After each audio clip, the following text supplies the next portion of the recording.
Check 1, 2. Curious about real estate? Then you've come to the right place. Get the knowledge you need. Get over the fear and get started. This is the Michael Quarles Real Estate Show with your host, Michael Quarles.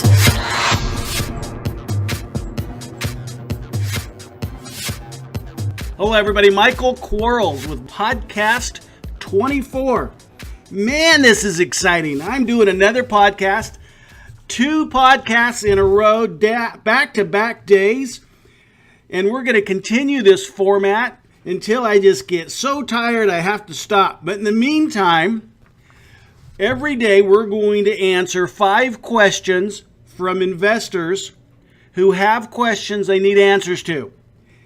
In order for this to work, I need you folks to email me your questions to support@bsffacademy.com, and we will absolutely answer your real estate questions. So here's today's questions. Question number 1, and this is a very good question. How important is a website for real estate investors? Is it important at all? You know, here's my feeling about websites. I think everybody needs one because it's mainstream. If you don't have a website, it's like not being in business. So if you're out at a seller, you shake their hand, they invite you in, that you start talking to them, you start making your presentation. Inevitably, they're going to say, do you have a website? If you say no, they're going to say go, because they know you're not a professional. So they're just going to ask you to leave one way or the other. It may not be as direct as get out of my house, but they're not going to agree with you. Especially when an investor goes out there and says, yes, I do. And in fact, the website name is, and it makes sense for the seller. So websites are important for professionalism and credibility. They're not important for lead generation, nor not as important for lead generation. And here's the reason I believe this. And although my website does get leads weekly from people that want to sell their house, I am not intentionally going to send someone to my website because I know the internet is just a big fat phone book, and people know who are searching for something that then when they're done looking at my site, they can just type into Google, I buy houses, and they can get 1,000 other sites that they can read too. And I want my customer to be captured. And the best way to capture my customer is to ask them to call me, not ask them to go to my website. But again, we need to have a website in order to be professional. But we should not direct people to the phone book. We should call them, talk to them, have them only be able to call us. And in fact, on my drip campaign for my direct mail, the 24 letters that I send out, not one of those letters refer back to my website.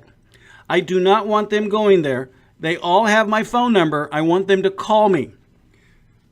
I hope that makes sense. Question number 2. How much money does it take to become a real estate investor? That's a really important question. It doesn't take any money at all to be one. Now, that doesn't mean you may be making any money, but you can call yourself whatever you want to call yourself, and that's pretty cheap. But if you want to actually be in business of buying and selling houses, you're going to need things like business cards, a vehicle, licensing, those kinds of things, and that just costs money. Life costs money. And then to take it a little bit further, if you want to have people that actually call you to sell you their house, that takes marketing dollars. Now, if you don't have any marketing dollars, you can still get people to sell their house to you. That just takes what we call as sweat marketing. But sweat marketing actually does cost something. It just doesn't cost money you're going to take out of your back pocket. It costs your time, and your time is money. However, in the beginning, if you have limited dollars, limited resources, buy your business cards, make sure you have a vehicle, dress well, and then start talking to as many strangers and as many people as you know as you can, telling them that you're a real estate investor, that you're looking for people who want to sell a house, and become that person. Eventually, you'll move into paid marketing, because if you only use sweat marketing, your business is only as good as you are. If you get sick, if you go on vacation, your business goes with you. Where when you have paid marketing, then you can do those things and you still have opportunities coming into you. The other disadvantage of sweat marketing over paid marketing is with paid marketing, I can enter another geographical area fairly easy. With sweat marketing, I can't do that because I have to be in that geographical area. So in the beginning, absolutely, you can start with very limited funds. You can call yourself an investor for free, but once you want to act like an investor, you've got to buy some cards. Those are like $25 for $500 or $1,000, whatever they are. You've got to dress the part. You have to have gas and a car, so you have to have those things. And then just start telling people. And gosh, it's so easy to determine who we need to talk to. There's only two types of people out there to talk to during the day if we don't have money to market. It's real easy. I'll let you in on the secret. It's all the girls and all the boys that you see walking around. If I didn't have any money for marketing and I wanted to be a highly successful real estate investor, I would make sure that on a daily basis, I spoke to strangers, people I didn't know and people I did know, and tell them what I do. So if you don't have any money, you've got to start doing that. And cold call, my goodness, if you talk to, and I know this by chance, if you talk to 100 people and you say these words to them: "Hi, my name is Michael Quarles with I Buy Houses. We're looking for 3 and 4 bedroom homes in your neighborhood, and I was wondering, who do you know that's looking to sell a house?" When you say that to 100 people, one of them are going to raise their hand and say, "I want to sell my house." When you have 9 of those people, you're going to buy a house. So you have to talk to 900 people to buy a house. And I know that you can talk to 16 people an hour. So divide 16 into 900, and that's how long it's going to take you to cold call to find opportunity and actually get an opportunity. Not a bad thing. So absolutely, you can get into this business with little funds. It's much easier to be in this business with money. So let's say, for instance, though, you have like, "Mike, I got $1,000. What do I do with it?" $1,000 gets you 1,400 prospects that you can mail to on a monthly basis. You're going to mail 1,400 postcards. You're going to mail 1,400 yellow letters. You're going to mail 1,400 postcards the third month. You're going to mail a professional letter. You're going to mail a greeting card and a zip letter. And for $1,000 a month on a budget, you can do that. Man, if you have 1,400 people you're prospecting to, I know you're going to have a certain percentage of those that call you on a monthly basis asking you to buy their house. That's a cool thing. And it's not hard, folks. It's not hard to find that $1,000. Maybe we don't go out and eat as much or at the finer restaurants. Maybe we have to have a little bit more top ramen and then instead of prime rib. But you know what? It's cool to buy houses. It changes our lives. You make $27,000 a house, that'll change your life real fast. Can you put $1,000 aside to make $27,000? If you say yes, then do that. Third question. What should you have with you when you go on an appointment to buy a house? Well, there's a lot of physical things that you need with you when you go to buy that house. But the first thing, the number one thing, the most important thing is you have to have attitude. You have to be there to buy the house. We don't look at houses. We don't appraise houses. We don't do anything but buy houses. And by gosh, you have to have that attitude. Now, what do you take with you? You take 4 contracts. You take business cards for everybody that's in the house. And you can't assume how many people are going to be there. So take enough to give to everybody that's participating in your presentation. And that also includes children. If a child is sitting at the kitchen table and they're at least teenager age, they're an influence on the decision makers of that home.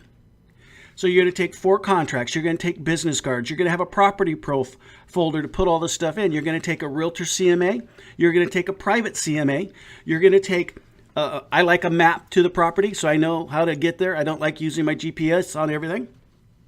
I'm going to take a tape measure. I'm going to take blue pens for everybody to write with. I like blue because it's color other than black. And I know copy machines nowadays can copy in color, but it still helps.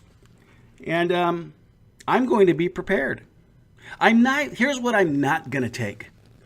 I'm not going to take a poor excuse. I'm not going to take lack of knowledge. I'm not going to take the idea that I can just come back another day. I'm absolutely out there to do three things. And here they are. I'm out there to confirm what I think I know. So if I think something, I'm there to confirm it. I'm also there to determine what I don't know. So maybe I didn't know that the backyard fence was falling down. Well, now I know it because I was there. But the third and primary thing that I'm there for is to get a contract signed. Some of us, we don't even take them with us. Well, gosh darn, how do you buy a house without a contract? So you have to be prepared. Have these folders made up in advance. So all you have to do is, I got an appointment, grab your folder and go. Again, 4 contracts, business cards, property folder, repair worksheet, the CMAs you're going to do as you have opportunity, and map to the property, tape measure, and get out there and get some houses bought. Great question. Question number 4. How do you handle phone calls with people who only called to kick the cat? You know, calls like this. You must be so ignorant that the only thing you can do is send a postcard out, kind of stuff. And you're going to get those idiot phone calls, but you know what? Here's the issue. People are just kicking the cat. All right?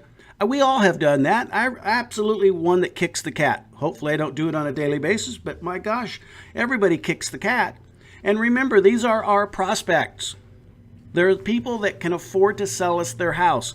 They're people that we're marketing to. It's important for us that we don't get in an argument and start kicking the cat back. So if someone's kicking the cat, maybe they're screaming at you and they won't even let you say anything. They're just being belligerent. Here's how I handle that. Ma'am or sir, I just want to let you know when I count to 3, I'm going to hang up on you. Now they're screaming at me while I'm saying this. And I'm going to say 1, 2, 3, and I hang up the phone. Sometimes they'll call me back. They say, you hung up on me. And I said, yes, I did, but I forewarned you. I was polite and respectful of your time. And I wanted to let you know that unless you wanted to communicate, I was going to hang up on you. Did you want to communicate now? Or were you still ready to start screaming some more? If they say no, and typically that will get them off their little, tirade. But if they start screaming again, I'm saying the same thing. 1, 2, 3, hang up, goodbye.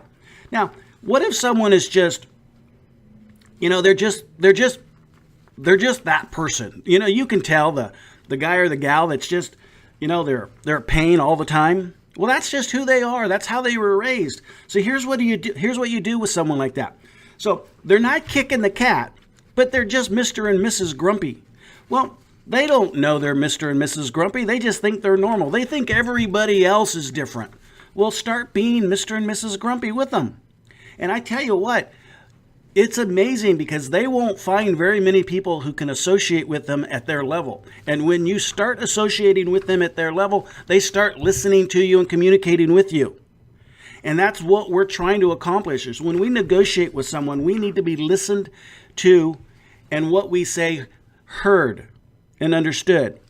So it's okay if you have a bully on the phone who sounds like that, be a bully back. It's okay. That's what they're used to. Question number 5. During your elevator speech, is it okay to say I'm a cash buyer? Abso-friggin-lutely. Because I don't know a single transaction that I've bought a house and then gave them tomatoes. Or I bought a house and I gave them my cat. Or I bought a house and I gave them my dog. Every time I've bought a house, I gave them cash. Did I give it to them on the day I closed escrow? Sometimes yes, sometimes no. But they're always going to get cash. Now, whether I get a finance loan, if I go down to Bank of America or Harry's Hard Money Lending, that's still cash. I'm just negotiating with someone else to borrow the cash to give it to the seller. If I do a seller carryback, they're getting cash. They may get cash on a monthly payment. They may get cash at the end of the term, but they're still getting cash. All sellers get cash. So don't get hung up on, well, I don't have any cash. How do I advertise that I'm paying cash? We will always pay cash. And here's the deal. And I can't say this any easier or harder than this right here. Let's assume for a second you have a stumbling block. You don't want to say, I buy houses with cash because it just seems morally and ethically wrong. So here's what we're going to do. I have a house, it's worth $200,000. I'm only going to sell it to someone with cash. But my price is $1. Can you buy my house with cash? If you said, yes, Mike, I have $1, I could buy your $200,000 house with cash, then you can absolutely say you buy houses for cash. The job that we have when we buy houses is we have to negotiate the price of the house to a consideration that we can fall forward with. So if your cash limit is, well, I only have $5,000, well, and you're hung up with that, well, then you can only buy houses worth $5,000. But you know what? Guess what? You can still buy with cash. But I can tell you it's not a big deal. Seller financing is cash transaction. They're going to get cash. Subject to financing is a cash transaction. Someone's going to get my cash. So don't worry about it. Don't let it be a hang-up for you. Absolutely say it in your elevator speech. Guys, this has been fun. Please continue sending in those questions. Those questions need to be emailed to support@bsffacademy.com. Until next time, bye-bye. Thanks for listening to the Michael Quarles Real Estate Show. Get more info and stay in touch at michaelquarles.com.